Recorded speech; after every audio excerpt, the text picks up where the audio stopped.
Welcome to this December 21st edition of CT Pulse on the HAN Network. I'm Kate Czaplinski. I'm Josh Fisher. Merry Christmas, Kate. Merry Christmas. It's been a couple of weeks, Josh, and this is actually our final CT Pulse before we take a little break and we come back in 2017. Do we ever work? No, we don't. Well, we were just out on our winter tour, which you're going to be hearing a little bit more about after the break. We're going to have a segment coming up with one of our FCAC tour videos. But Josh, we also have a lot to talk about today, including a little winter solstice controversy. Well, it's not necessarily about winter solstice. Isn't today the winter solstice? It Today's is. the first day of winter. So it's appropriate. It's the shortest day of the year. So merry winter solstice. But we're going to be talking about that. I think it's happy winter solstice. And some interesting Connecticut political news. Yeah, we have, they're still trying to decide who's going to run the state senate with that 18-18 tie. Some people thought Dan Malloy wasn't going to run for governor again, but maybe he will. Merry Christmas. Connecticut. 4 more years of Dan Malloy, maybe. And what else we got going on? Well, we have a medical marijuana research program approved by the state. Very interesting, comparing medical marijuana and opiates in a specific case. So we'll talk more about that later. Of course, Doug Smith has a very special Christmas edition, holiday edition of his drawing conclusions. It's always fun. Doug gets really into the holidays, into Christmas. And not to forget, also more on that embattled Trumbull Police Commission chairman. We're going to be talking about that. There's a new development in that story this week. Yeah. But first, let's start with some political news, Josh. Sure. Let's start with the state senate. All right, let's do it. Because that's kind of something that we obviously, everyone who's been interested in state politics has been following this rather closely. It's the first time in years we have a tie. 18 Republicans were elected, 18 Democrats were elected to serve in the state Senate.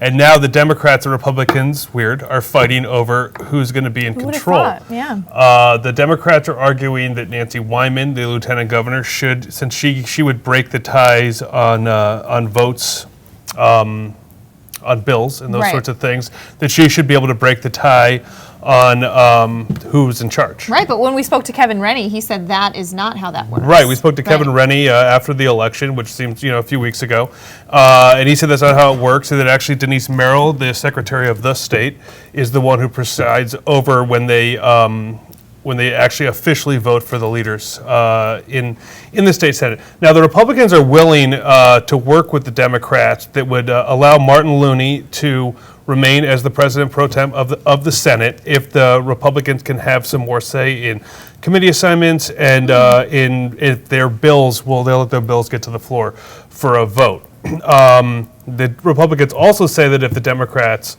don't let that happen, that then they will sue and let the courts decide who's going to be in charge. Adding to this is that Martin Looney had a kidney transplant yesterday. Successful, which is great news for him and for the state and for his family. But they're saying, he's going to be in the hospital for a little bit, and so this is something that's probably not going to be resolved until after Christmas. January 4th is when all the new state senators and state reps are sworn in. So we're running out of time to make these decisions. Just a couple weeks left. So that's kind of what all the exciting stuff that's going on right now. They had all these talks last week. They continued over the weekend. But they have not been able to agree with anything. And then also, so this is another interesting thing, Kate, and I forgot this part. So each party gets to have a state auditor in, and there's an opening for the Republican state auditor. They haven't said who, but one of the finalists is a current Republican state senator. Really? So if he or she were to take the job as the state auditor, then they would put the Democrats actually down 18-17. Wow. Until a special election is held to fill that spot. Oh, but also adding to that, if Mr. Looney is not able to be back in session by January 4th, the Democrats would be short one vote in the state Senate chamber when they seat everybody. There's got to be a lot of meetings happening between party members trying to figure out how this is going to go. A little tension building there. And I read it somewhere, but they saying that everyone who likes to hang out and either cover or influence things that happen in Hartford, people don't say hello anymore. Their first thing is when they see somebody is there a deal? So. Wow. Some juicy news going into the holiday season. And some more interesting news that surprised some people. Josh is maybe Malloy for a third term. Malloy for 3 from downtown Hartford. Yeah, so, the conventional wisdom, that we've talked about this a lot on this show, was that if Hillary Clinton was elected president, that then she would take Dan Malloy with her down to Washington, and he would be Washington's problem, not Connecticut's problem anymore. But in case you didn't hear, Hillary Clinton did not win the election. Not sure if you knew that, Yeah. but... So, and it was all official on Monday of this week when the Electoral College officially across the country named Trump the president, elected him officially as president, the next president of the United States. So now Malloy, his approval ratings are in the 20s right now, and as Keith Fano of the Current noted, there was also apparently an internal poll for Democrats that had his approval rating as low as 18%. Really? Yes.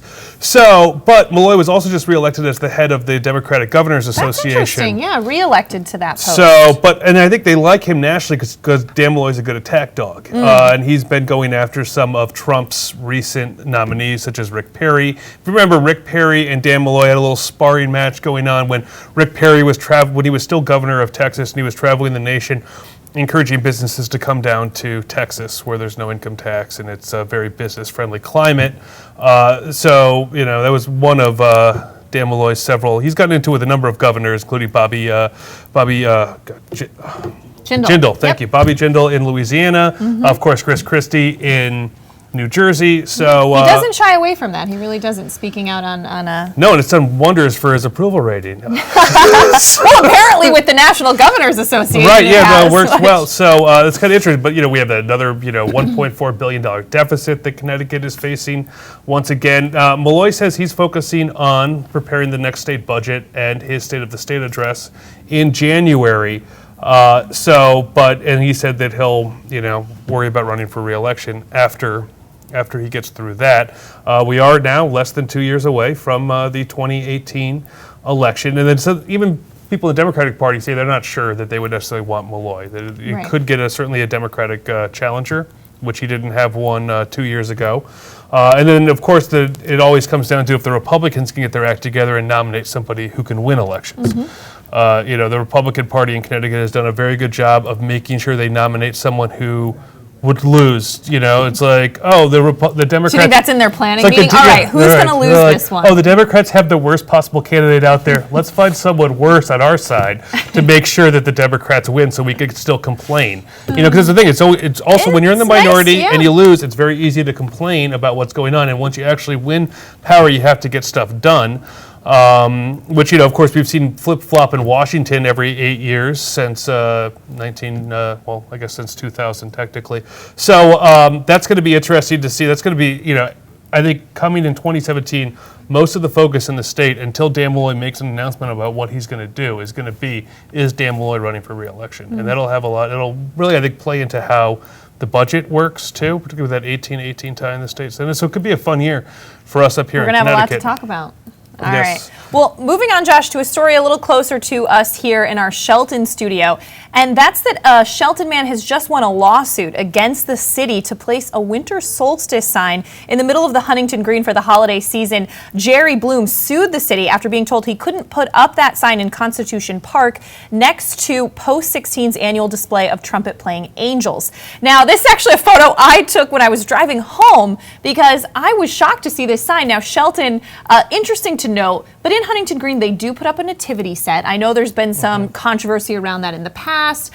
It is city-owned property. And so he did win the right to put this sign up. Now, if you can't read the words, it says, "At this season of winter solstice, may reason prevail. There are no gods, no devils, no angels, no heaven or hell. There is only our natural world." It continues on to say, "Religion is but myth and superstition that hardens hearts and enslaves minds." So a lot of people, obviously, in the city not thrilled with that sign. But I know the Valley Indy has been reporting on this story as well, and they actually spoke to Shelton Mayor Mark Loretti, and he said he hasn't received any feedback on that sign. He said that Bloom's initial request was denied last year because his banner included a written message, which isn't allowed at Constitution Park, but it is on Huntington Green. And Loretti told the Valley Indy, "We're treating him the same way we treat everybody else. He's essentially allowed to do what he wanted to do. I don't really see this as a big issue." Loretti went on to say that's what Jesus would have done. When you treat people the same same way and you have a level playing field, is that not the Christian thing to do? It doesn't necessarily mean their views reflect mine and mine reflect theirs. So what do you think about that in general, just on city or town property, religious displays going on? I think it's weird that you're not allowed to have a written message at Constitution Park. What? That's a good point. But hey, maybe it's just about your, internal constitution, not the U.S. Constitution. And also, I think this is stupid and silly, but also it's, the only thing that sign is really missing is a good, bah humbug. It's a little nasty, It is. It's like, and God bless you, or, winter solstice bless you, or whatever it is you decide to do. But it's mean, is what it is. It's kind of putting everybody down. The nativity scene and a menorah doesn't say that people are right or wrong. It's celebrating a holiday, and a very important holiday on the Christian calendar.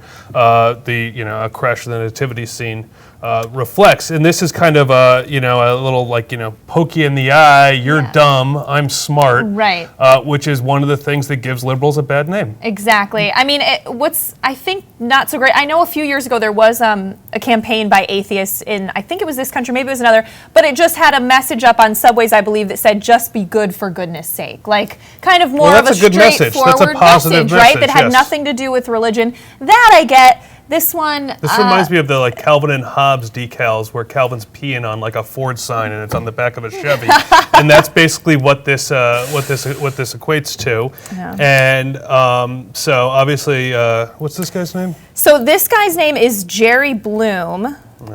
And he did say, he was surprised that the signs made it this long. I'm surprised, too, that nobody's knocked it down or vandalized it anyway, which is good. That also shows his attitude, is he's just put it up to, cause problems and to, and I'm all, Kate, I'm a big fan of people causing problems. I'm all for problems. I'm a big fan of problems. And I think that not free speech, just problems. No, I think that what the state needs is more problems and more people to cause problems. But this is also just mean, and then we should be causing more fun problems. Yes, I agree with that. Maybe hiding the bulbs on top of the menorahs or something like that, or changing the colors. That'd be a good prank, right, Eric? Right. Yeah. So, and this is just, let me give some background on the lawsuit itself. According to Bloom, when they denied his application last year, he consulted with the American Civil Liberties Union, who referred him to the Freedom from Religion Foundation. Now, that foundation attempted to persuade the city but failed, and that's where the lawsuit came out of. So it is an interesting story. I will say I was super surprised to see that sign there. But yeah, because it's kind of mean-spirited. And I have to say, Mayor Loretti throwing in that little... No, that's great. That's it's a great kind of line, a drop-the-mic moment by the mayor of Shelton. But interesting story anyway. I know there's more on that at sheltonherald.com. If you're interested, a lot of other news outlets been covering that as well. Now, Josh, another story is that the Connecticut Department of Consumer Protection announced that St. Francis Hospital and Medical Center's medical marijuana research program has been approved by the state. Now, the goal of that is to compare the effectiveness of medical marijuana versus oxycodone in patients with post-traumatic acute, subacute, and chronic pain from multiple rib fractures. So it's very focused on one area, but I think a really interesting research program, and I'm glad, the state's approved it. Yeah, I don't think they're going to find that marijuana does as good a job at dulling the pain of rib fractures as oxycodone, but yeah. Who knows? But I think it's just, as we talked about just earlier on Coffee Break, we were with the doctor from Silver Hill Hospital talking about the opioid epidemic. Now, the president of St. Francis Hospital said the opioid epidemic is devastating families. We need to find alternate methods to effectively and safely treat illnesses and diseases that can save lives and not ruin them. And he said he was proud of St. Francis Hospital for being at the forefront.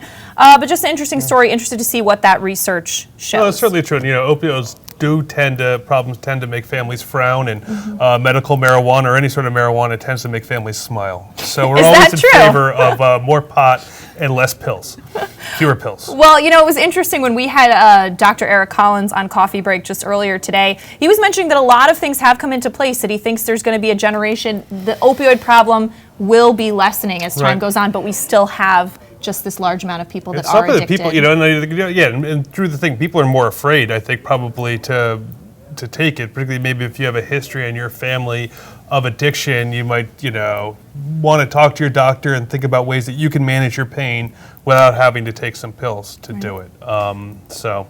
And a story that we've talked about on this show before, but not for a while, there's a new development in it, but that's that embattled Trumbull Police Commission Chairman Roger McGovern's future on that panel, because he would not step down, may rest on the results from a public hearing. Now, the Trumbull Times reports that public hearing has not been set yet, but the Ethics Commission unanimously decided on December 14th that there is probable cause to believe that McGovern violated one or more standards in the town codes of ethics when he allegedly impersonated a police officer and repeatedly harassed a Stop and Shop employee following a minor traffic incident. Now, Trumbull police investigated that case. They applied for an arrest warrant, but the arrest warrant was denied by the state's attorney, even though the state's attorney wrote that the evidence presented supported a reasonable conclusion that McGovern was not truthful when he denied displaying a badge of some kind. There was some video about that. So that's going to be going to a public hearing. I think that'll be interesting. A lot of people in Trumbull, especially on social media, very upset about that, and that McGovern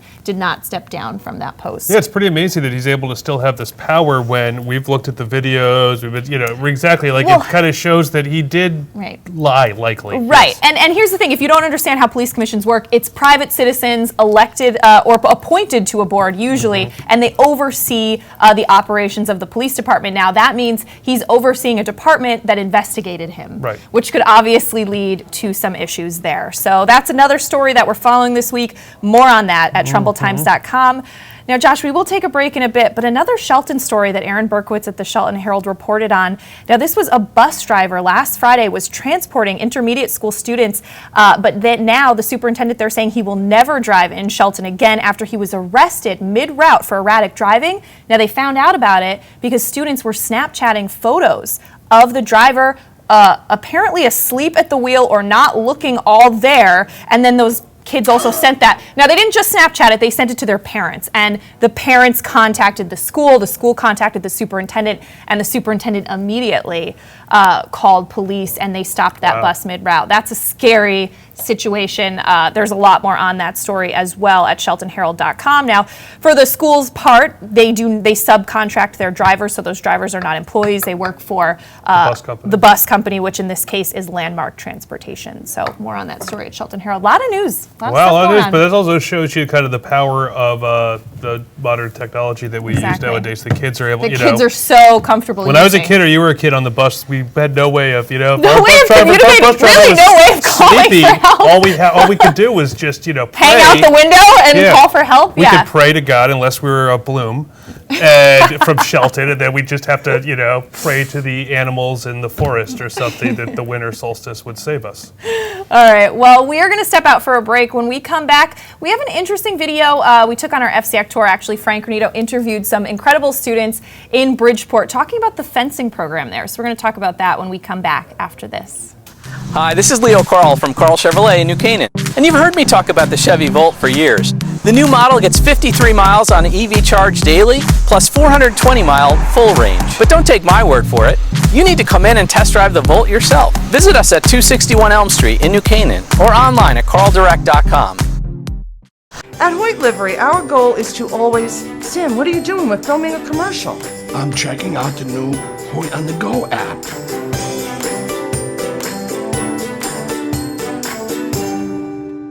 Hoyt's here! Give the gift of fitness to someone you love this holiday season for only $1 a day. Halo Frontier Network, and we've also reached 1.7 million viewers on our free live streaming sports, news, and entertainment broadcasts. To reach our rapidly growing audience, contact Advertising Director Jessica Murrin at 203-273-7312 or email jessica@han.network. If you're watching this broadcast, you're not alone. The HAN network is available for 200,000 Connecticut cable customers on the Frontier Network, and we've also reached 1.7 million viewers on our free live streaming sports, news, and entertainment broadcasts. To reach our rapidly growing audience, contact Advertising Director Jessica Murrin at 203-273-7312 or email jessica@han.network. We're back on this week's edition of CT Pulse on the HAN Network. It's Christmas Wait, Kate? Christmas week edition. I'm Kate Czaplinski with Josh Fisher, and we only invited Frank Granito over because when you see what he's wearing, you'll understand. That's the only reason. Happy winter solstice. Yes, happy winter. His winter solstice suit. See the snowmen on it? It's very wintry. There were a couple different reasons people thought I wore the suit. One, it's the first day of winter. Maybe I was trying to get into the real spirit of Christmas and everything. No, I just wanted to be invited onto CT Pulse. That was really the last one of the year. Well, it worked. You made it. You made Can't it. hold anything back. You made it. You guys have got a great piece coming up. You're going to be talking about the Bridgeport Central fencing team, who we got to interview on our winter sports tour. And what a great group of kids, first of all, and most importantly, which you can't say enough about, but such a fun team, persevering through obviously all the difficulties of playing sports in Bridgeport, which we've seen so many budget cuts in the past few months. And this is one of the few programs really that's thriving right now and is coming off a successful season, and you could just see how much fun it is for them. It was a blast to be a part of. When we were on the tour, we had a few fencing teams scheduled at some of the other schools. Not all of them made it. These were the first ones. These were the first ones that actually made it. They were the only ones as well, yeah. And there are so many parts of Bridgeport that are lovely community, great organizations. They're great places, but there's still it can be a tough city in other parts. And it was really amazing to see these students, a program that you wouldn't traditionally think would be popular in Bridgeport, and they fought to keep it. And I think that's what's really cool about it. And it's so funny because you mentioned how there are some parts of Bridgeport that are very tough and very scary, especially for the youth in this state. And when we talked with Coach Santiago not too long ago about having to save the Harding wrestling program, one of the big reasons that they wanted to do that is to keep those kids off the street, to give them an opportunity to do something else. And then we get to hear the Bridgeport Central fencing team tell us how they did their own GoFundMe and raised the money to save their program. And you could see the pride that they took in that program and being a part of it. And it was, again, just such a blast to get to interview them, and one of the best teams I thought we've had on any of the tours here. And we do want to do more with them because we have to admit, we cover this area. We had no idea that they had worked to save this program. You hadn't seen anything about it, but they did a great job. Oh, yeah, and we've got Josh Fisher, who's our fencing expert. Yes, so, I mean, we can bring him on for color. That's right. There were a lot More of... at foil and epi than saber. Epee. Whatever that Epee? means. Epee, not epi. Epi? We'll learn about that. But I just... EpiPens? I thought that on the tour we got to meet, especially for the winter, there were a lot of obscure sports you wouldn't really realize. And the fencing team is just one of them, especially because it was such a great story. But you had bowling teams, ski teams, the cheerleading, gymnastics. There were so many of those off-the-radar sports teams we got to meet with. And there's a lot going on that I do hope, especially with Nutmeg Sports at the least, we get to keep everyone in the loop about. You interviewed a lot of athletes, Frank, so you did a great job. We were on the road for 2 weeks, so it was a lot of work for you. You've been able to pay attention to what Frank's been talking about. I'm just looking at the suit. Oh, my goodness. It's hard. It's distracting. On the road for 2 weeks and we didn't kill each other. That's the biggest win in all of this. All right, well, let's check out that interview right now with the Bridgeport Central fencing team. On the campus of Bridgeport Central High School, this is the HAN Network's 2016 Winter Sports Tour.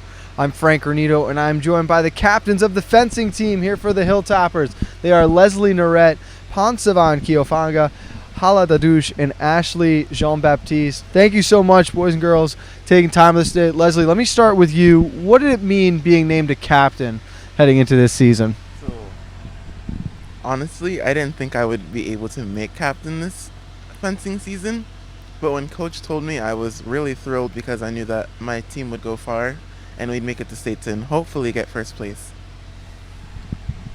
Pansavan, you guys made it to states last year. One of your teammates finished 4th. How does this group build off that experience now and continue to grow as a team? Well, obviously, since we had a winner last year, we want to keep that going, and we want to keep having winners, basically, and keep working harder. So maybe we can increase and maybe get to 3rd place or 2nd place. Hala, how do you guys get ready for the start of the season? It's a couple weeks away now. What's the training like for the fencing team? In the fencing team, when we have practice, we do a lot of footwork because for fencing, footwork is very essential. And we do a lot of stretches. We fence against each other, and we have coach give us comments about what we're doing wrong and how to improve more. Now, Ashley, outside of practice, what does this group like to do together for some team bonding exercises, the team building? How do you build that camaraderie together? I mean, honestly, we don't really all hang out together, but we built a strong friendship towards each other, and that's all that matters, I guess. and it's great. Like when we're all together, especially when we're practicing, we have a lot of fun and everything. And yeah. Leslie, who are some of the biggest rivals that you guys will face off against this year? What are the matches you really look forward to? So, the match I'm really looking forward to this year is Milford and Fairfield. Milford because there's this really good foil fencer I haven't been able to beat yet, but hopefully this year I get lucky because I've been practicing a lot. And Fairfield because when we went against them last year, there were a couple of kids I couldn't beat, just as the kid in Milford, but I'm praying this year. I think I'm going to do better. And of course, that Milford match will be your guys' first match in just a couple of weeks, so very, very exciting. Ponsavon now, there are two types of fencing at the high school level. You've got foil and épée. Can you explain to us a little bit the difference between those two? So we have foil and épée, and foil, they have a lamé. So when you're fencing foil, you want to attack only on that lamé. But épée is different because you can hit anywhere, like on the toes, the pants, anywhere really. Épée, I should get that right. I sound like such an amateur. Hala, what are the goals for this year's team? How far do you think you guys can go as a group? As a group, I think that we're really strong, and I think we can do better than we think we can. And if we work harder, we will do great. This year we weren't gonna have fencing. We had to fund ourselves, so that was really sad at first. So now I think we were gonna work harder. We have a GoFundMe app where we ask for donations, and we went out to stores to ask for donations. So that I think that brought us as a team more closer to each other because we wanted that team to be there. And the fencers who are in the team all worked hard to get the team. So I think we can be stronger this year because we had to work for it. Ashley, finally here, outside of the group we've got standing with us, who are some of the other key players on the team that we should keep an eye out for making an impact this year? There's a lot of them. I'm surprised even for the newbies this year, they really outstand us. Like they've been doing good since day one. I'm gonna say like a couple of the épée girls, they're doing really good, and I'm just like astounded. Well, we want to thank all of you so much for coming to talk with us today. We want to wish you the best of luck this season, and we can't wait to see you and the rest of the Hilltoppers out there competing. Alongside the fencing captains here at Bridgeport Central, I'm Frank Renito. Make sure you stay tuned to the HAN Network's 2016 Winter Sports Tour as we continue to roll on through the rest of the conference.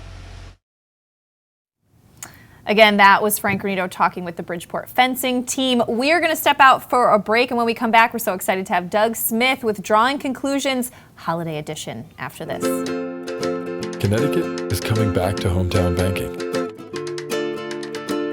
to a partner that makes small businesses feel big, where community comes first, where high-tech tools go hand in hand with a human touch, where you get the know-how only neighbors can deliver, where saving time is important too. It's time to expect more. It's time to bank well, bank smart, bank local, bank well.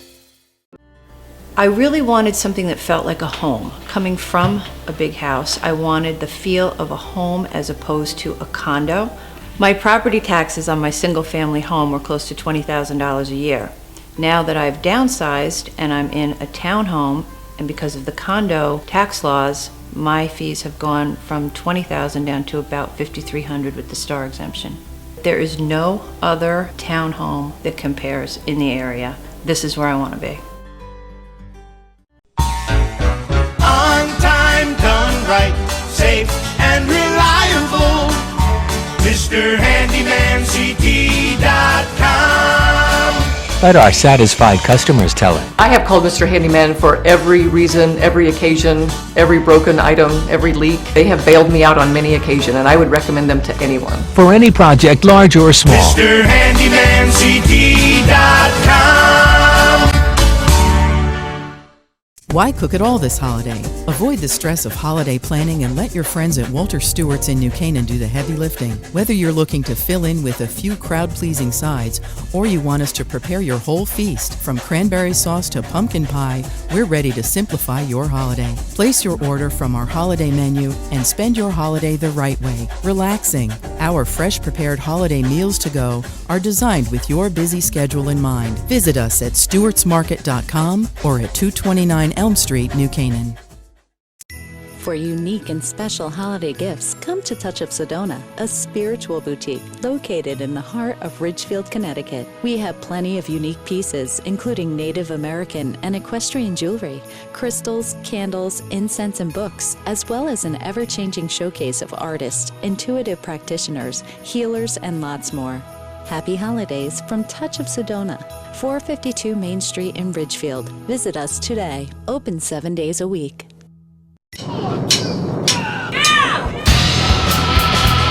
I'm Frank Granito. And I'm Donald Ing for the HAN Network. Tune in to Nutmeg Sports Monday through Thursday, where we bring you all the top stories from Connecticut sports. From highlights to player interviews and expert analysis, no one gets you closer to Connecticut's games than Nutmeg Sports. Nutmeg Sports, now Monday through Thursday at 2 p.m. on the HAN Network.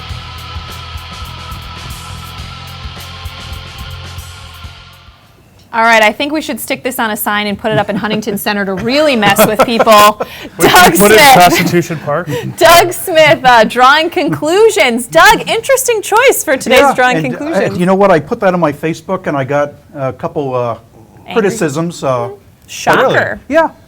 Some lady said, I don't even know who you are, but for shame. Oh, But you got the for shame. It kind of reminds me, because a big tradition of mine that I like to do every Christmas Eve is go to the town of Trumbull's nativity scene, where Tim Herbst is in the baby Jesus. Oh, snap. So No, he kind of didn't. reminded me of that. But unlike many millennials, I'm open to letting people have their own opinions. So, All